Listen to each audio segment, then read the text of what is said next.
Well, good morning, everyone. That's a pretty catchy song. I don't know, the little bumper video. I liked that. If you don't know me, if we don't know each other, my name's Anna. I'm the student pastor here. I get to hang out with our incredible 6th through 12th graders, and they are awesome, and we love them, and they're the best. So if you don't know them, you should get to know them because they're so great. We love our students. Yes, let's give it up for them. I love it. So this is a great Sunday to be here. I mean, every Sunday is great, but we are continuing on in our series that Pastor Josh kicked off last week called Just Show Up, the secret to serving God, loving others, and helping yourself. And so we have these different ways to do that. And he started last week telling about our families and just showing up in our families and what does it look like for us to be disciple makers in our family. And if you are a Christ follower, you have people in your life that you can be pointing to a relationship with Jesus, a growing relationship with Jesus, and what does that look like? And so speaking of last week, I ran a marathon last week. Yeah. You should know, this is mile 10 of 26, so I'm smiling a lot. If you had a picture of mile 20, that's not what I looked like. Let's just say that there. But I was thinking about the last time that I preached. I was starting training week 7, and now here we are, done. And look at that. Hey, done. Oh, nope, not yet. We went back, but pretend you don't see that. But there, hey, look at that. So great. As I was learning about training and doing all these different things with training, I could stand here and talk to you for days about marathon training and all the things that I learned in that. But I can tell you for sure that so much of it was just showing up. And showing up for the training runs, showing up to the starting line. And then I already shouted out our students, but again, our students and adults, they met me at the finish line. And y'all, it was awesome. And if I talk about it more, I will start crying, so we're just not going to talk about that. But it meant so much to me that they showed up, and so many of you texted me, checked in with me, made sure I was alive still, and I'm very thankful for that. And so as I was training for this marathon, a lot of people kept talking about, the actual marathon itself is just the victory lap. Because you've done all of this training. I did a 29-week program before then. So I'd run a lot of miles leading up to that. And so the marathon itself was the victory lap. I will say it was the hardest victory lap I've ever done, but it was a victory lap. And I was like, okay, that makes sense. I see that. I know that I can do this because I've done all of these things before. And then someone else told me, really the hardest part of the marathon is showing up to the start line. Because you've got all of these anxieties and fears, and you feel like you're going to be sick, all of this stuff. And in spite of all of that, you show up and you start. That was the hardest part, was just to show up to the start line. And I've thought about, what does it mean for us to show up in prayer? And to show up, as we've talked about this idea, what does that look like? And I've thought about too, like I said, one of the most powerful things was how many people showed up for me on that course. I had a friend that met me at 3 different places. We had people at the finish line. One of our church members was at one of the med tents. It's just all of these people showed up, and how powerful it was to know that people showed up for me in a really hard but very rewarding moment in my life. And I thought about, with prayer, I think one of the most powerful things that we can do for someone is to show up for them in prayer, is to pray for them. And it's not just to say, hey, I'll pray for you, but to pray then in that moment. What a gift we can give to others by showing up in prayer for them. But if we're honest, if we start talking about prayer, there's probably a lot of different emotions and feelings that come up in place with that. If we were to poll our congregation, we might all all kind of be in a different place. Like you might say, I have a thriving prayer life. I pray at all times, all day long. The Lord and I are so close. Like my prayer life is the thing that is getting me through my life. It is so good. Or perhaps you might say, I pray when things get really tough, but when things are going well, I don't really remember to pray as much as I should. And it's more about me asking God for things than maybe anything else in my prayer. Or maybe you're like, I don't even know what prayer is. When people pray, there's all these eloquent words and all these things. I'm like, I don't know the right words to say. I don't know what that's supposed to look like. How can I actually pray? What does this mean for me? Or maybe you've prayed for something for days, weeks, months, years, and God hasn't answered that prayer. Or maybe he answered it in a way that was not what you were expecting. And you wonder, does prayer actually work then? I think we're all kind of on this different spectrum of feeling like either my prayer life is really wonderful, it's great, or maybe I'm not really sure what this looks like. So how do we collectively show up in prayer in those moments? And so, honestly, if I were to really be honest about a lot of my prayers, a lot of times it's me talking to God, and really, it's actually me telling God, what I want. I think you should do this, God. This is how we should do this. I say it as a prayer, but really it's me kind of telling him what I want. And it reminds me of a movie that Aladdin. Have y'all seen Aladdin? First off, it came out in November of 1992.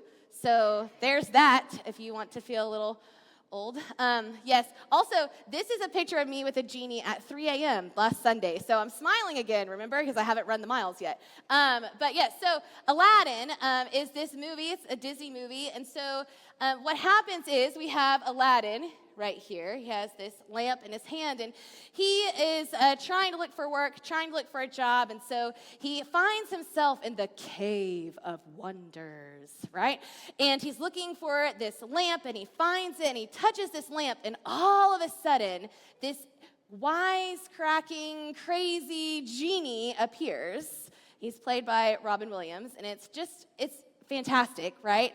And then he starts to figure out, well, this genie is going to give me 3 wishes. And I've got 3 wishes that the genie will grant for me. And so throughout the movie, you see how Aladdin uses those wishes. And we start to see, is he going to use all of them to benefit himself? Or perhaps, maybe, will he use some of them to benefit someone else? You've got to watch it. I'm not going to tell you what happens. But if we think about, I don't have a genie. You probably don't have a genie. I don't know if you do. Let's talk. But we don't really have a genie in our life, right, that will grant us our 3 wishes, that will give us whatever we want. But I think sometimes we treat God like that.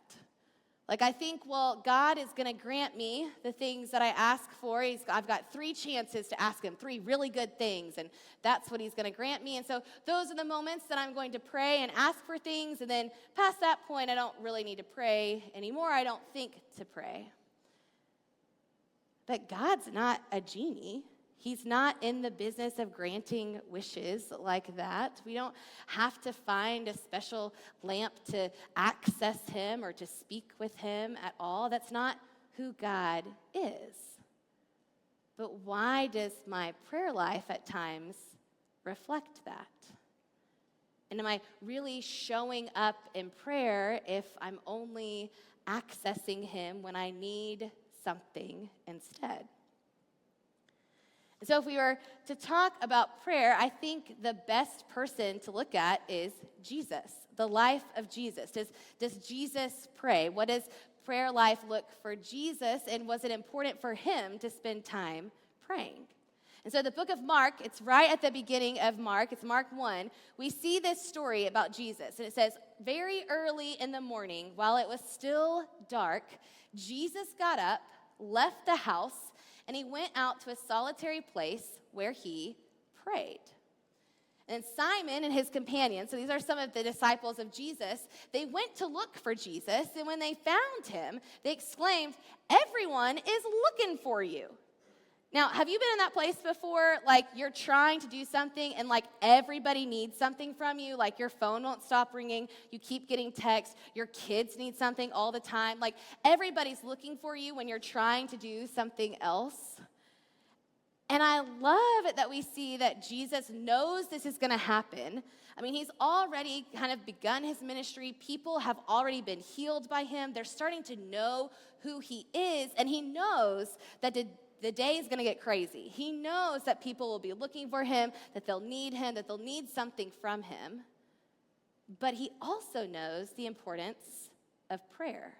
And he knows the importance of getting alone with God, with the one who is in charge, the one who has the power to change the world. He knows the importance of spending time with him. And so he goes away into a quiet place super early in the morning. We're not told how early this is, but I bet it was real early. And he finds time to spend with God and to pray and to start his day in prayer. And I really think that Jesus showing up in prayer is a way that he showed up for other people.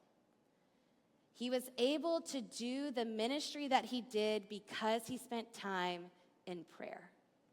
Those moments where he set aside and he got away from all of those distractions, he could serve better, minister better, because he spent those moments in prayer, spending time with the creator of the world, with his Father. And what does that say to us today? Am I spending time in prayer so that I can show up for other people? What could that look like in my life? So then Jesus continues on, and he is preaching quite a bit, and people come to him. They want to hear answers. They know that he is this great and incredible healer and teacher. And so he finds himself on a mountainside one day, and he begins to give this long sermon to people. And one of the things that he speaks about in that sermon is prayer. Now, it's a very familiar prayer. It's our Lord's Prayer, but I want us to kind of look at it a little bit and kind of break it down and see, what is Jesus actually saying? And I love that it tells them, even before this verse, it says that he's teaching them how to pray. It's this idea of, you know what? You got to kind of learn what this looks like. It might not come as natural as we think, so how can we be taught to pray? And so Jesus says this then, he's speaking to the people. He says, this then is how you should pray. Our Father in heaven, hallowed be your name. To begin with the praise and adoration of God. To say, God, you are the one in charge. You are incredible. And to begin in that place. Not necessarily beginning with the things that I want, right? But to begin in honoring God and praising God for who he is. And it continues on, it says, God, your kingdom come, your will be done on earth as it is in heaven. Again, it's saying what you think God should happen, that's what I want to pray about. It's not, me telling God what to do. It's me allowing God to be God, to want to his kingdom, what he thinks best to happen, to pray about that and know that that is the best thing. And then he goes on and he says, give us today our daily bread. Give us what we need each day. So I was looking in, there's a book called The Celebration of Disciplines that Richard Foster has written, and he writes about 12 different disciplines of the faith. And one of the ones that he writes about is prayer. And he talks specifically about this verse, and he actually says this. He says, Jesus taught us to pray for our daily bread. And have you ever noticed that children ask for lunch in utter confidence that it will be provided? They have no need to stash away today's sandwiches for fear that none will be available tomorrow. And as far as they're concerned, there is an endless supply of sandwiches. I mean, it's true, right? Like, if you're asking for lunch for someone, like, you know that lunch is going to happen. Like, we don't have to, like, fear. Now, we did just pray for those who do have to fear about that. And so we can be aware of that, absolutely. About sometimes people do have to fear where their next meal might come from. And that's what a great thing that we can help to provide for those things. But if we're honest, a lot of us don't really have to worry about that. And what he's saying is this idea of we don't have to hesitate either to ask God for things too. Because God is going to supply what we need. Not necessarily what we want, but it could be the same thing.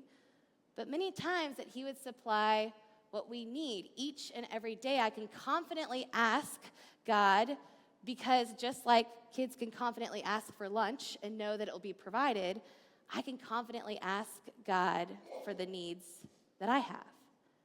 And then he continues on. He says, and forgive us our debts as we have also forgiven our debtors. Forgive us when we mess up, and help us forgive those who mess up too. Help us to know when we've messed up, and help us be aware of that and make things right. Forgive us when we've messed up, and help us to forgive other people when they have messed up. And then he ends and he says, and lead us not into temptation, but deliver us from the evil one. May we continue to follow after God, not be tempted in the things that wouldn't honor the Lord, but continue to follow after what God has done and what God has called us to do. And it's this beautiful kind of, equation for us to think about how could I show up in my prayers? I can honor God. I can thank him for who he is. I can ask him to supply the things that I need. I can ask for forgiveness for times when I've messed up. And then I can ask him to help me continue on in this life that honors you. And I think we have to talk about the importance of listening in prayers too. Have you ever been in a situation where you're having a conversation with someone and they just keep talking, like they don't stop, and you are trying to add something to the conversation and they just kind of bulldoze over you and they just keep talking and talking and talking? I think about sometimes I do that to God in my prayers. I just keep talking and I just keep telling him what I want, and I just keep talking and I don't stop, and he don't ever give him a chance to speak. What could that look like in our lives? Maybe it's the early morning, just like Jesus did, where he spends some time being quiet and listening to what God could say. There's this important aspect of listening and paying attention to what God is doing in the world around us so that we can even know better how to pray. So if I've thought about, I definitely think having quiet moments of prayer is so important. If we don't ever have those moments, we're going to miss out. We might get too distracted and too busy and just never be able to rest and to hear from God. But if I'm honest, the last 6 months, my deepest moments of prayer have been when I've had running shoes on. Because let me tell you, when you're running for 4, 5, 6, 7 hours, there's not really much else to do. And so you've got a lot of time to pray. And so I've spent some incredible moments with the Lord. We've had some conversations during those prayers. A lot of times it's please let me not die as I'm out here right now. But other times God has brought some things to mind as I've been praying. And it's been some incredible moments to spend time with God praying. So you might be thinking, so how do I start? Well, you can sign up for a marathon with me if you would like. Here we go, 2026, let's do it. I'm just kidding, you really don't have to, but I will run it again. So if you want to, let's make a club and let's do it. But what would it look like to start in prayer, to truly find a way to deepen the prayer life that we have? So Thomas Merton, he is a Roman Catholic monk. He was in America, and he was around during the early 20th century. And when he was asked about prayer, he said this: the greatest thing is prayer itself. if you want a life of prayer, the way to get it is by praying. And then he says, you start where you are and you deepen what you already have. You start where you are and you deepen what you already have. This idea of if I want to pray more, if I want to be a better person of prayer, I just got to start where I am. You just start. I told Greg earlier, I was like, maybe the bottom line should just be prayer. Just do it, right? I mean, it's kind of already coined by someone else, but this idea of start where you are, pray where you are, and then deepen what you already have. So what does that look like? What does that mean? How can I do that? I think about in the same way that we have friendships, relationships, the way that you've gotten to know those people around you is you spent time with them. You grow with one another. You begin to know one another more and more because you've spent time with them. Same is true for God. We spend time with him. We get to know more about what's important to him. I think sometimes our prayers start changing because we realize perhaps we've been praying more selfishly, and by spending more time with him, we start to see maybe there's some other things that I could pray for instead. I told our students on Wednesday night, we were talking about prayer too. I said, it's just having a conversation. Just having a conversation with the Lord, just sharing what's going on with the day. I mean, we know that God is present. God is here. He sees what's going on, but in prayer, it's a way for us to acknowledge that he's here, to allow him to be a part of what we're doing, to share our worries, our concerns, these great things that are happening, but just to spend time every day thanking him for who he is, or spending time praying for the people that are around us, or whatever that could look like.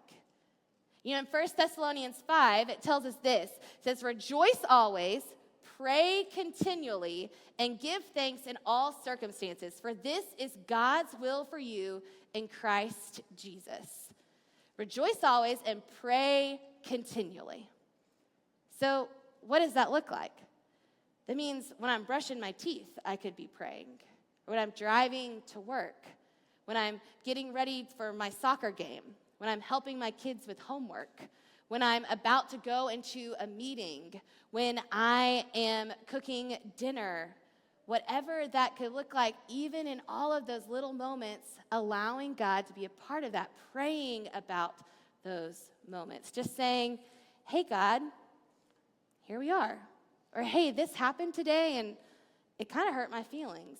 Or, hey, I was listening to my coworker about something and something really stuck out about what they were saying, and I feel called to pray for them and to ask you, God, to help them and to be with them. And so I think as we think about what does it mean to show up in prayer, you just start. Our bottom line, to show up in prayer, it's just what Thomas Merton said. You start where you are and you deepen what you already have. You start where you are. And so maybe that means for you today, it's finding a moment to be quiet. Maybe you've realized, you know what? I don't really ever have some quiet moments of prayer with God. I have a lot of other things going on and a lot of other distractions. I don't really ever sit quietly with God. Or maybe for you, it's as you're driving home today, or as you're cooking lunch today, or whatever that means, you just start to pray. As you get ready in the morning tomorrow, as you're brushing your teeth, you thank God for who he is.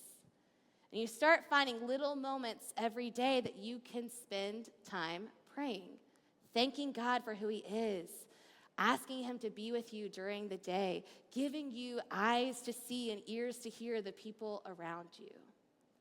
And maybe that's what it is. It's you feel like you've done a good job of praying for yourself, but maybe it's paying attention to the people around you. If you really stop to listen, the people around us are going to tell us how to pray for them, whether they realize it or not. Those conversations that you have with people, you're going to start to hear how you can be praying for them. And my challenge to you, my challenge to myself, and my challenge to all of us, is when someone tells you something, I challenge you not just to tell them you're going to pray for them, but to pray for them right then and there. It might mean that you're standing at your office praying for one of your coworkers. Or maybe it's you're standing in the line at lunch and you just pray for someone right then. But can you think about the incredible, powerful gift we can give to people to show up in prayer and show up for them in that moment of prayer? What an incredible witness it could be. People could see that happening and wonder, what are they doing? And just think about the ways that God could work through you just as you listen to those around you and show up for them then. So as we continue with our time today, we wanted to give you a moment to pray, right? Like we've just talked about it, like why not? And so what I want you to do is to spend some time by yourself, just to spend some moments in prayer. And maybe God has put someone on your mind as we've been sitting here. Maybe you're like, this is the first moment that I have been quiet before God in the last few days or last few weeks or last few months. But we want you to have a moment to pray. In a few minutes, we're going to sing a song called Lord, I Need You. And honestly, a lot of times that's my prayer. God, I need you. I need you today. I need you tomorrow. I need you this week. And perhaps that's what you pray for. I'm going to give you a few moments to pray it by yourself, and then I will close us in prayer.